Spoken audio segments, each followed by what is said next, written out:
Chapitre 18. La cause de la mécréance et du délaissement de la religion par les êtres humains et l'exagération au sujet des pieux. Allah dit « Ya ahl al-kitabi la taghlu fi dinikum » Ô gens du livre, n'exagérez pas dans votre religion. Dans le recueil de hadiths authentiques, Ibn Abbas qu'Allah agrée a dit au sujet de la parole d'Allah le Très-Haut وَقَالُوا لَا تَذَرُنَّ آلِهَتَكُمْ وَلَا تَذَرُنَّ وَدًّا وَلَا سُوَاعًا وَلَا يَغُوثَ وَيَعُوقَ وَنَسْرًا. Et ils ont dit, n'abandonnez jamais vos divinités, et n'abandonnez jamais Wad, wa Suwa'a, wa Yarouth, Ya'uq et Nasr. Il s'agit de noms d'hommes pieux appartenant au peuple de Nuh. Après leur décès, Shaitan inspira à leur peuple, érigez donc des édifices sur les lieux qu'ils avaient l'habitude de fréquenter, et donnez à ces édifices les noms de ces personnes. Les gens s'exécutèrent sans pour autant adorer ces édifices. C'est lorsque cette génération disparut et que la science fut oubliée qu'ils furent adorés. Ibn al-Qayyim rahimahullah a dit « Plusieurs prédécesseurs ont dit que lorsque ces hommes pieux moururent, les gens se recueillirent sur leurs tombes, ils façonnèrent ensuite des statues à leur image, beaucoup plus tard elles furent adorées. » Omar qu'Allah agréé rapporte que le prophète sallallahu alayhi wa sallam a dit « Ne me couvrez pas exagérément d'éloges, comme ce fut le cas des chrétiens concernant Isa, fils de Maryam. Je ne suis qu'un serviteur. Dites par conséquent serviteur et messager d'Allah, rapporté par Al-Bukhari et Muslim.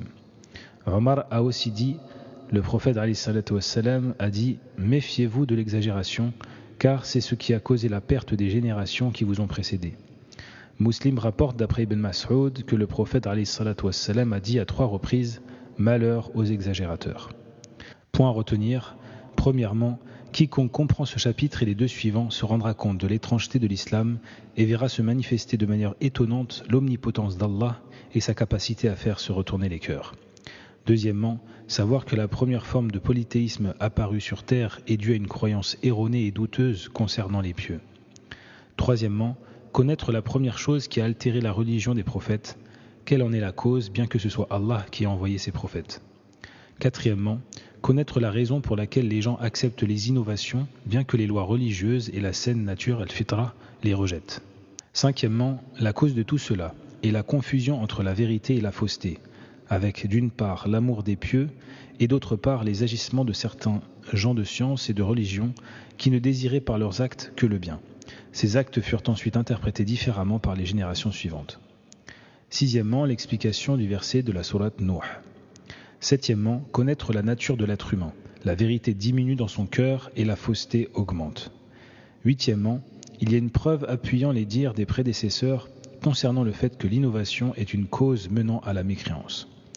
Neuvièmement, Shaitan sait parfaitement à quoi mène l'innovation, même si l'intention de l'innovateur est bonne.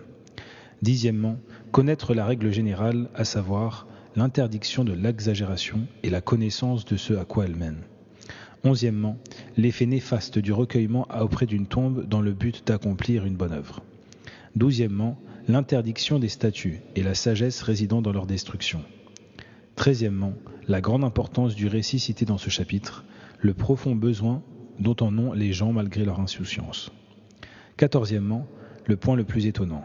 Les gens de l'innovation ont pourtant lu ce récit dans les livres de hadith et d'exégèse du Coran et ils connaissent le sens des mots. Mais Allah s'est interposé entre eux et leur cœur jusqu'à ce qu'ils croient que ce que pratiquait le peuple de Nuh fait partie des meilleurs actes d'adoration et que ce qu'Allah et son prophète leur ont interdit est la mécréance qui rend licite le sang et les biens d'une personne. Quinzièmement, le fait évident qu'ils ne cherchaient en fait que l'intercession. Seizièmement, les gens pensaient que c'était cela le but des savants qui avaient façonné les statues, c'est-à-dire de rechercher leur intercession. 17e, l'exposé de la plus grande importance compris dans la parole du prophète alayhi salatu wassalam, ne me couvrez pas exagérément d'éloges comme ce fut le cas des chrétiens concernant Isa, fils de Maryam. Que les prières et le salut d'Allah soient sur celui qui a transmis le message clair. 18e, la mise en garde du prophète alayhi salatu wassalam contre le malheur qui s'abat sur les exagérateurs. 19e, le fait évident que les statues n'ont été adorées qu'après que la science ait été oubliée. C'est la preuve qu'il faut connaître l'importance de la science et savoir que sa disparition est un grand mal. 20e, la raison de la disparition de la science est la mort des savants. Commentaire.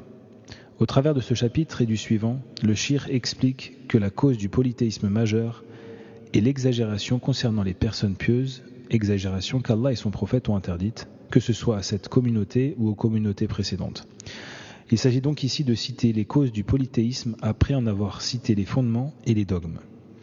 Al-Ghulu, ce terme est le substantif du verbe ghala fi shay, qui signifie le fait d'outrepasser les limites concernant une chose. Le sens du titre de ce chapitre est donc « La cause de la mécréance et du délaissement de la religion par les êtres humains est due au dépassement des limites permises concernant les pieux ». Le terme pieux englobe les prophètes, les messagers, les saints et toute personne se caractérisant par la piété et la sincérité envers Allah, qu'elle devance toutes les autres par ses bonnes actions ou qu'elles se tiennent sur une voie moyenne, chacune d'entre elles possédant un degré auprès d'Allah. Ce qui est permis au sujet des pieux, c'est de les aimer pour Allah, de les respecter, de les prendre comme modèle dans la piété et les actes. S'il s'agit de messagers ou de prophètes, il est un devoir de suivre leur législation et leurs commandements et de marcher sur leurs pas. Voilà donc la limite permise par Allah à leur sujet, les respecter, les aimer, s'allier à eux, prendre leur défense, leur venir en aide et tout autre comportement similaire. Une des manifestations de l'exagération à leur sujet est que certaines caractéristiques de la divinité leur ont été attribuées. Une autre de ces manifestations réside dans les propos suivants, tenus par certaines personnes. Cet être pieux connaît le secret de la table gardée et de la plume, ce bas monde et l'au-delà ne sont que l'une de ses largesses. Comme l'a dit Al-Busayri dans son poème connu Al-Burda, si ces signes réellement avaient été à la hauteur de son si sublime degré, l'unique fait que soit son nom mentionné aurait permis aux morts, aux membres effrités et réduits en poussière d'être ressuscités. Ce poète égaré dit ici: le prophète alayhi salatu wassalam n'a pas reçu de miracle à la hauteur de son statut. Les commentateurs du poème ont affirmé même le Coran n'est pas à la hauteur du statut prophétique, qu'Allah nous protège de cette croyance erronée, et le seul miracle pouvant être à la hauteur de son statut serait qu'en mentionnant son nom, les morts réduits en poussière dont toute trace a disparu et dont les os se sont effrités, voient leurs os se rassembler et leur corps reprendre vie grâce à la mention du nom du prophète sallallahu alayhi wa sallam. Ceci est un type d'exagération émanant de ceux qui adorent autre qu'Allah Azza wa Jal et s'adressent aux prophètes et aux messagers en dehors de lui. Il leur attribue même des caractéristiques divines sans aucune autorisation de la part d'Allah. Il s'agit d'une forme de polythéisme majeur et d'une comparaison de la créature avec le Créateur, ce qui est une forme de mécréance qu'Allah nous en protège. Il y a donc dépassement des limites permises d'une part, exagération d'autre part. Le troisième comportement est l'indifférence qui, lorsqu'elle concerne les pieux, consiste à ne pas s'allier avec eux, à ne pas les respecter, ni leur accorder leur dû et à ne pas leur accorder d'amour. Par conséquent, tout manquement dans les sentiments envers eux est considéré comme de l'indifférence à leur égard et tout excès est considéré comme de l'exagération. Ô gens du livre, n'exagérez pas dans votre religion. Allah a interdit aux gens du livre d'exagérer. Le verbe exagérer se trouve ici dans un contexte de négation. Il englobe donc tous les types d'exagération dans la religion, conformément aux règles de la grammaire arabe.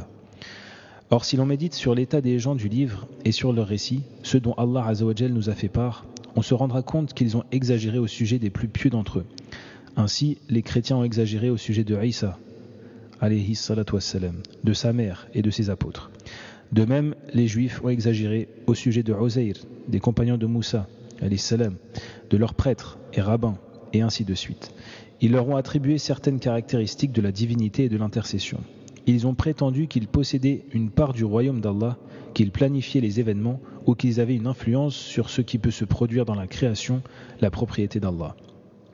Dans le recueil de hadiths authentiques, Ibn Abbas, qu'Allah agrée, a dit au sujet de la parole d'Allah le Très-Haut, et ils ont dit: n'abandonnez jamais vos divinités, et n'abandonnez jamais Wad, Suwa'a, Yarouth, wa Ya'uq et Nasra. Il s'agit des noms d'hommes pieux appartenant au peuple de Nuh. Après leur décès, Shaitan inspira à leur peuple. Le polythéisme du peuple de Nuh était issu de l'exagération à l'égard des gens pieux et de leurs âmes.